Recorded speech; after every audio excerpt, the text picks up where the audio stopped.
A Korean Mafia boss walked into his kitchen one Tuesday morning and noticed something that made his chest tighten. His 8-year-old daughter was arranging strawberries. Smallest to largest. Perfect rows. Not a single fruit out of place. Sung Ho Kang had built an empire on reading people. On catching details others missed. The nervous twitch before a lie. The hesitation before betrayal. Right now, every instinct screamed that something was wrong with Amara. She sat at the marble counter in their Buckhead estate. Uniform pressed. Braids redone twice already. He watched her wrap half-eaten toast in a napkin and quietly drop it in the trash. She never left food unfinished. "Everything okay, sweetheart?" he asked, keeping his voice light. "Yes, Appa." Her reply came too fast. Too quiet. 3 years ago, he had found her at Grady Memorial Hospital. 5 years old. Abandoned in an alley in southwest Atlanta. Dehydrated. Terrified. Silent. He went to write a check for the children's wing. He left with a daughter. That first night, she looked at him with eyes that held something he recognized. Hope mixed with fear. The look of someone who learned that love could disappear without warning. He promised himself she would never feel that way again. Now, watching her grip her backpack straps like armor, he wondered if he had already failed. The drive to Westbrook Academy was quiet. Through the rearview mirror, he watched her hands twist together in her lap. The closer they got to school, the tighter they wound. "Have a good day, sweetheart." She gave him a smile that stopped at her lips. Then she walked toward the entrance like a soldier marching into territory she knew was hostile. That image haunted him all day. That night, he stood outside her bedroom door. Ready to say goodnight. Ready to pretend everything was fine. Then he heard it. A whisper. So soft he almost missed it. "Dear God, please help me be strong tomorrow at school." His hand froze on the doorframe. "And please, please help Appa never find out. Because it would break his heart." Sung Ho Kang had faced enemies who wanted him dead. Had survived betrayals that destroyed lesser men. Had built a kingdom on fear and calculated violence. But nothing had ever made him feel as powerless as his daughter's prayer. She wasn't asking God for protection. She was asking God to help her protect him. From something he didn't even know existed. If your child was suffering in silence right now, would you even know? Subscribe. Because some stories hit different when you're paying attention. Sung Ho canceled everything the next morning. His right-hand man Jae-won appeared in the doorway. 20 years of loyalty behind those eyes. 20 years of knowing when to ask and when to stay silent. "Where are you going, boss?" "To see my daughter." Jae-won straightened. "You want me to come?" Sung Ho grabbed his jacket. "This isn't that kind of visit." He paused at the door. Yet, the drive to Westbrook Academy took 18 minutes. He had made this drive hundreds of times. Watched Amara disappear through those iron gates. The school that cost $40,000 a year. The school that promised safety. Today, he wasn't dropping her off. He was hunting. The front office buzzed with activity. Normal Tuesday chaos. Sung Ho stepped to the desk with his most charming smile. The one that made enemies relax before he destroyed them. "Here to have lunch with my daughter. Amara Kang." The secretary barely looked up. Slid a visitor badge across. Perfect. He clipped it to his jacket and walked toward the cafeteria. His footsteps silent on the polished floors. Old habits. The double doors stood ahead. Children's voices grew louder. Laughter. Shouting. Clatter of trays. He slipped inside and pressed against the back wall. Near student artwork. Bright paintings of families and dreams. Then he saw her. Amara stood in the lunch line. Purple backpack crooked on her shoulders. Hands gripping her tray so tight her knuckles had gone pale against her dark skin. His throat tightened. "Look who it is." A sharp voice sliced through the noise. A blonde girl at a nearby table. 2 friends flanking her like soldiers. "It's Kung Pao Kong." Laughter erupted. Sung Ho's jaw clenched. "Hey Kong, why don't you ever talk? Is it because you can't speak English? Or whatever weird language your family uses?" Amara's shoulders curved inward. She didn't respond, just took one careful step forward. "What's in your lunch today? More stinky stuff?" The blonde girl wrinkled her nose. "Ew, is that kimchi? My mom says it smells like garbage." Sung Ho's hands balled into fists. That kimchi was made by his mother. Amara's halmeoni, flown from Seoul to meet her granddaughter. 3 days in the kitchen. A recipe passed down 4 generations. Garbage. Someone bumped Amara from behind. Her tray lurched. The kimchi slid sideways. Oops. A boy's voice. Fake innocence dripping from every syllable. Didn't see you there. You're so quiet you're basically invisible. He leaned closer to her ear. Just like your real parents wanted. Sung-ho stopped breathing. His vision narrowed. His body coiled. Every instinct screamed to move. To cross that cafeteria. To show these children what happened to people who hurt what belonged to him. Then he saw the teacher. Mrs. Patterson, standing near the lunch counter. Looking directly at the scene. She glanced at Amara, then back at her phone. And did nothing. Sung-ho's rage turned to ice. This wasn't random cruelty. This was permission. Adults who chose blindness. A system protecting comfort over children. Then Amara looked up. Her eyes found his across the crowded room. And everything inside him shattered. Because he saw recognition, fear, shame, and then, a tiny shake of her head. So small anyone else would have missed it. But he understood. Please don't make it worse. Please let me carry this alone. His 8-year-old daughter was begging him to do nothing. And Sung-ho Kong, who had never backed down from anything in his life, stood frozen. Because all his power meant nothing here. Sung-ho didn't go to Amara. He watched her finish lunch alone. Watched her clear her tray with that careful precision.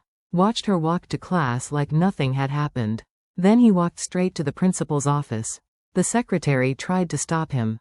One look changed her mind. 5 minutes later, he sat across from Principal Raymond Whitmore. Silver hair, expensive suit, the kind of smile that never reached the eyes. Mr. Kong. Whitmore folded his hands on his oversized desk. What brings you in today? I just watched my daughter get bullied in your cafeteria, while your teacher did nothing. Whitmore's expression shifted to practiced concern. I'm very sorry to hear that. We take these matters extremely seriously. Your teacher watched children mock my daughter's food, her heritage, her family, and checked her phone instead of intervening. Mr. Kong. Whitmore leaned forward. What you witnessed was likely normal social dynamics. Children this age are learning to navigate relationships. Sometimes adults misinterpret playful teasing. Playful. Sung-ho's voice dropped. A boy told my daughter she was invisible. Just like her real parents wanted. Whitmore's smile tightened. Silence stretched between them. I want Amara's complete file. Every incident report involving her class. Those records require authorization. I'm her legal guardian. FERPA gives me the right to review her educational records. Sung-ho didn't blink. You can prepare them now. Or explain to my attorneys why you refused. Whitmore's jaw flexed. 30 minutes later, Sung-ho sat alone in a conference room. Manila folders spread before him. What he found made his blood freeze. 37 incident reports involving minority students. Every single one marked resolved.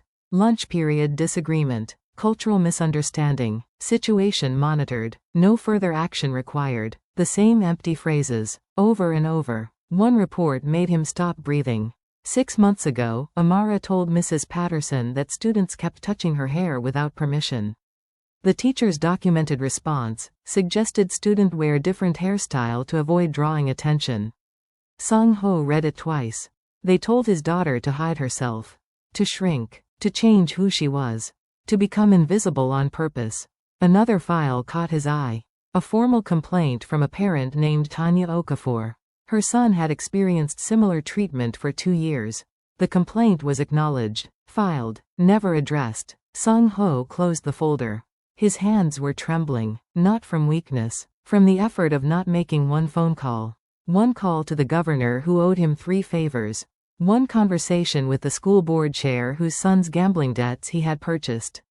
One word to men who made problems disappear permanently. He could burn Raymond Whitmore's entire world to ash. But Amara's face flashed through his mind. That tiny shake of her head. Those pleading eyes. Please don't. Sung-ho stood. Gathered the files. This wasn't over. Not even close. But it wouldn't end the way he usually ended things. Not this time. The drive home was silent. Sung-ho picked Amara up from school at 3:15. She climbed into the back seat without a word. Her eyes stayed fixed on the window. She knew. He could feel it. When they walked through the front door, she set her backpack down with careful precision. Lined up her shoes. smoothed her skirt, stalling. You came to school today. Her voice was barely a whisper. I did. She didn't look at him. Are you mad at me? The question hit him like a fist to the chest. He crossed the room in 3 steps. Knelt in front of her. Took her small hands in his. Mad at you? Never. Why would you think that? Because I didn't tell you.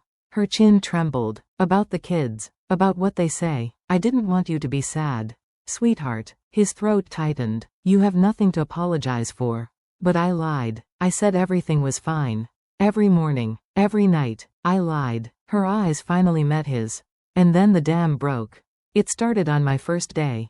They said my name was weird. Asked why my dad looked different from me. Sung Ho's jaw clenched. He stayed silent. Let her speak. Then they found out about the adoption. A girl told everyone my real parents didn't want me. That I was thrown away like garbage. His hands tightened around hers. The lunch table fills up before I get there. Every day. They save seats for everyone except me. She pulled one hand free. Wiped her eyes. Mrs. Patterson told me to ignore it. She said if I just tried harder to fit in, they would stop. Sung Ho remembered the report.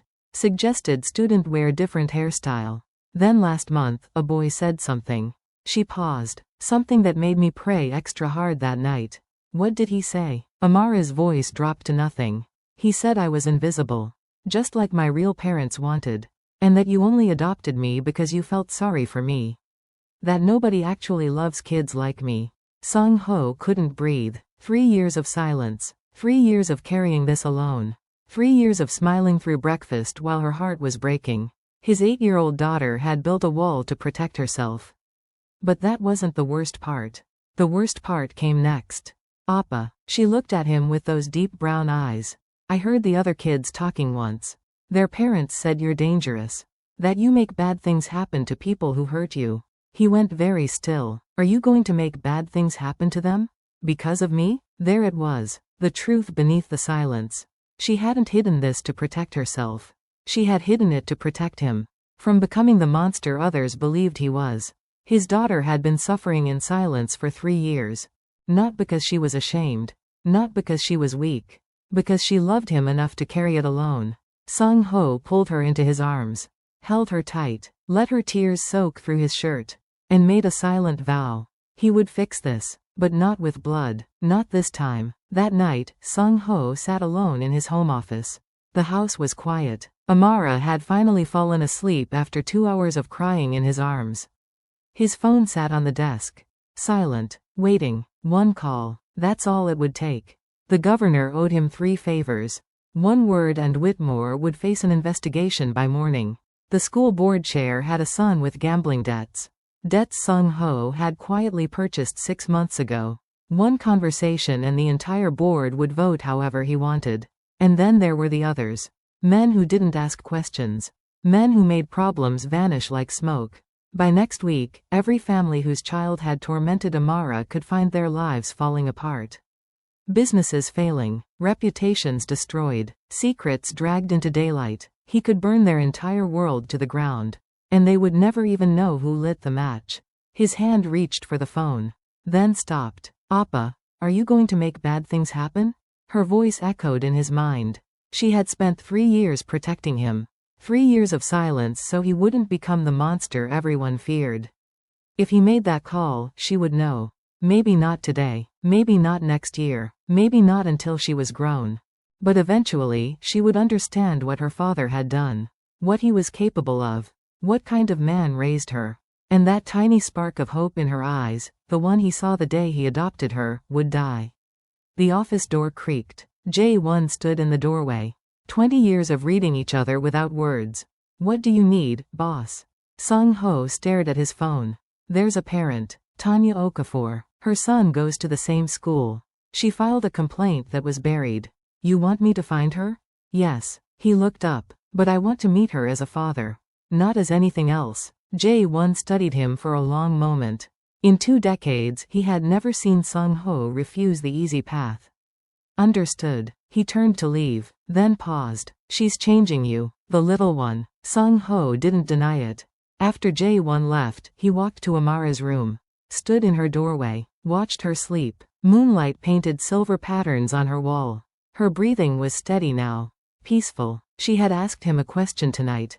Are you going to make bad things happen? He finally had his answer. No, not because he couldn't. Because she deserved a father who chose differently. Even when it was harder. Especially when it was harder. That was love. The coffee shop in Midtown Atlanta hummed with afternoon noise. Sung Ho sat across from Tanya Okafor. Early 40s. Sharp eyes. The kind of exhaustion that came from fighting battles nobody else could see. She studied him over her cup. When your assistant called, I almost didn't come. She set down her coffee. I know who you are. Or at least, I've heard the rumors. Sung Ho didn't flinch. And yet you're here. Because my son has been drowning for 2 years. And nobody, not the school, not the board, not anyone, has done a single thing about it. Her voice cracked slightly. So yes, I'll talk to anyone who might actually help. They talked for 2 hours. Tanya had documentation, emails, recorded phone conversations, screenshots, a paper trail that proved what Sung Ho had suspected. When certain students complained, action was immediate. Swift. Documented. When students like Kofi complained, the response was always the same. Cultural misunderstanding. Situation monitored. No further action. I tried everything. Tanya's hands wrapped tight around her mug. School board. Superintendent. Even consulted a lawyer. What happened? He said I'd spend $50,000 and years in court. Just to prove what they'd call isolated incidents. Her laugh was bitter and tired. That's what they call 2 years of my son crying himself to sleep. Isolated incidents. Sung Ho was quiet for a moment. What if we didn't fight this in court? Tanya's eyes narrowed. What did you have in mind? A public forum. Parents. Teachers. Community members. Journalists. Everything out in the open. No more buried complaints. No more quiet dismissals. You think they'll agree to that? They won't have a choice. Tanya leaned back. Studied him. What exactly do you have on them? Nothing I'd need to use. He met her gaze. Not if they do the right thing on their own. And if they don't? Then they'll learn that silence works both ways. Tanya was quiet for a long moment. You're not what I expected. What did you expect? Someone more violent. Sung Ho thought of Amara. Her prayer. Her tears. Her question that still echoed in his chest. I'm trying to be something different. For your daughter? For both of us. Tanya nodded slowly. Something shifted in her expression. The suspicion giving way to something else. Recognition. 2 parents. Worlds apart. Fighting the same war. I'm in. She extended her hand across the table. Let's burn it down. The right way. Sung Ho shook it. The alliance was formed. And for the first time since he heard Amara's whispered prayer, he felt something he hadn't expected. Hope. 1 week changed everything. Sung Ho and Tanya worked in silence and speed. Phone calls late into the night. Meetings in coffee shops and living rooms across Atlanta. The coalition grew faster than either of them expected. 12 families with documented complaints. All ignored. All buried. All tired of silence. 3 teachers willing to testify about what they had witnessed. Anonymous for now, but ready to speak. A district board member who had been pushing for reform. Quietly. Waiting for someone to finally listen. By Friday, Sung Ho sent the letter. To Principal Whitmore, every school board member, the superintendent, and 2 journalists who had covered education inequality before. The letter was simple. A request for a public forum to discuss school climate. Statistics attached. Specific incidents mentioned. No names, but enough detail to make identification possible. The final line read, "We believe transparency serves everyone's interests. We hope you agree." Within 48 hours, Whitmore called personally. Mr. Kong. His voice was thin, strained. I think there's been a misunderstanding. Perhaps we could discuss this privately. I tried private. It didn't work. Silence on the line. The forum is Tuesday, 7 p.m. Community Center. This is completely inappropriate. You can't just. I hope to see you there, Principal. Sung Ho hung up. 2 days later, Whitmore made his move. Rumors started spreading. Whispers about Sung Ho's business. His connections. His past. He's trying to intimidate the school, one board member told a journalist. This is harassment disguised as advocacy. Sung Ho expected this. What he didn't expect came Saturday night. Amara and Kofi had spent the afternoon together. 2 children who finally understood each other. Drawing pictures. Sharing snacks. laughing in a way neither had laughed in years. After Tanya picked up her son, Sung-ho checked his phone. One new message. Unknown number. Cancel the forum, or your daughter's adoption records become public. Every detail, every secret, the whole truth about where she really came from. His blood turned to ice. Someone knew. Someone was willing to weaponize Amara's past to silence him. He stared at the screen for a long time. The old Sung-ho would have traced that number in hours, would have found whoever sent it, would have made them regret ever touching a keyboard. But Amara's laughter still echoed in the house. Real laughter. For the first time in months. He couldn't let fear win. Not now. Not after everything. He typed back 2 words. See you Tuesday. Then he blocked the number. That night, he stood in Amara's doorway again, watching her sleep. Whatever secrets existed in her past, they didn't define her. She was his daughter, and no threat would change what needed to happen. The forum would go forward. The truth would come out. And if someone wanted war, they would learn that Sung-ho Kong didn't lose. Not when it mattered most. Not when his daughter was watching. Tuesday arrived like a storm.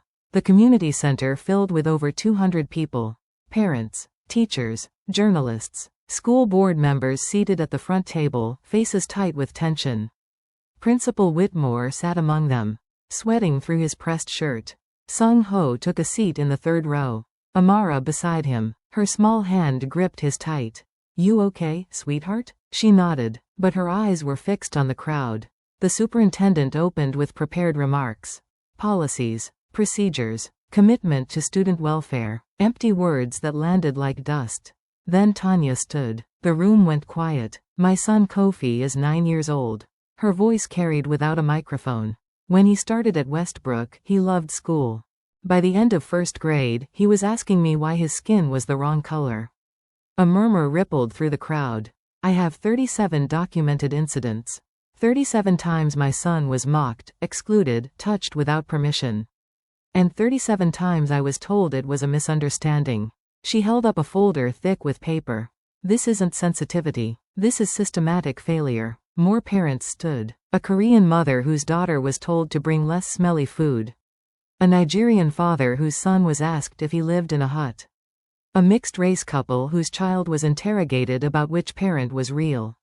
Story after story, voice after voice. Then Mrs. Patterson rose. The cafeteria teacher. The one who had watched everything and done nothing. The woman Sung-ho had wanted to destroy. She walked to the front. Hands shaking. Face pale. I need to say something. The room held its breath. I failed these children. Her voice cracked. I saw what was happening. Every single day. And I told myself it wasn't that bad. That speaking up would cause problems. Tears streamed down her face. I told Amara Kong to change her hairstyle. I told an 8-year-old girl that she was the problem. She looked directly at Amara. I was wrong. And I'm so sorry. Silence hung heavy. Then Sung-ho stood. The energy shifted. People who knew the rumors leaned forward. My name is Sung-ho Kong. And I'm here as a father. He walked to the front. Calm. Controlled. A week ago, I watched my daughter sit alone in that cafeteria. I watched children mock her food. Her heritage. Her right to exist. And I watched adults do nothing. His eyes swept the room. I could have handled this differently. I have resources, connections, the ability to make problems disappear. The room tensed. But my daughter asked me for something harder than revenge. She asked me for change. He paused. So that's why I'm here. Not to threaten, but to demand that this school becomes what it claims to be. A voice shouted from the back. Why should we listen to a criminal? We know what you really are. Heads turned. Whispers erupted. Before Sung-ho could respond, a small figure stood beside him. Amara. Her yellow dress bright under the harsh lights. Her braids perfect. Yellow beads clicking softly. Her voice clear and steady. Can I say something? The room fell silent. Every eye on an 8-year-old girl. Who had just stepped into the fire. The room held its breath. 200 adults staring at one small girl. Amara stood beside her father. Her yellow dress like sunshine against the tension. Her hands trembled slightly, but her voice did not. My name is Amara Kong. I'm 8 years old, and I go to Westbrook Academy. She paused, looked across the crowd. I used to pray every night to be invisible. Because I thought if nobody could see me, nobody could hurt me. A woman in the front row pressed her hand to her mouth. Kids at school say my food smells weird. They say my name is strange. They ask why my dad looks different from me. Her eyes found Mrs. Patterson. A teacher told me to change my hair. Like maybe if I looked different, they would stop. Mrs. Patterson's tears fell harder. But I didn't want to be different. I just wanted to be me. Amara's voice grew stronger. My appa found out what was happening. And he was really angry. I was scared he would do something bad. Because I heard other kids say he was dangerous. The heckler in the back shifted uncomfortably. So I asked him, "Are you going to make bad things happen?" She looked up at Sung Ho. His jaw tight, eyes glistening. He told me no. He said we were going to do it the right way. Even if it was harder. She turned back to the crowd. I don't know everything about grown-up stuff. But I know what it feels like to be scared to go to school. To eat lunch alone. To pretend everything is okay when it's not. Her small hands gripped the edge of the podium. We didn't do anything wrong. We just look different, sound different, eat different food. She stood taller. Different isn't bad. Different is just different. The silence was absolute, and I think everyone here knows that. They just forgot. So this is me reminding you. For 3 full seconds, nobody moved. Then someone started clapping, slow at first. Then another person joined. Then the entire room erupted. Parents standing, teachers wiping their eyes, board members rising to their feet. Even strangers who had come out of curiosity. The heckler tried to slip toward the exit. Security stopped him. Turned out he was a business rival of Sung Ho's. Someone trying to derail the forum for personal reasons. But it didn't matter anymore. An 8-year-old girl had just done what no amount of threats or politics could accomplish. She told the truth, and the truth had won. Sung Ho knelt beside her as the applause continued. "I'm so proud of you, sweetheart." Amara hugged him tight. "Appa, I'm not invisible anymore, right?" His voice broke. "You never were. Not to me." And in that moment, surrounded by strangers who had become witnesses, father and daughter held each other.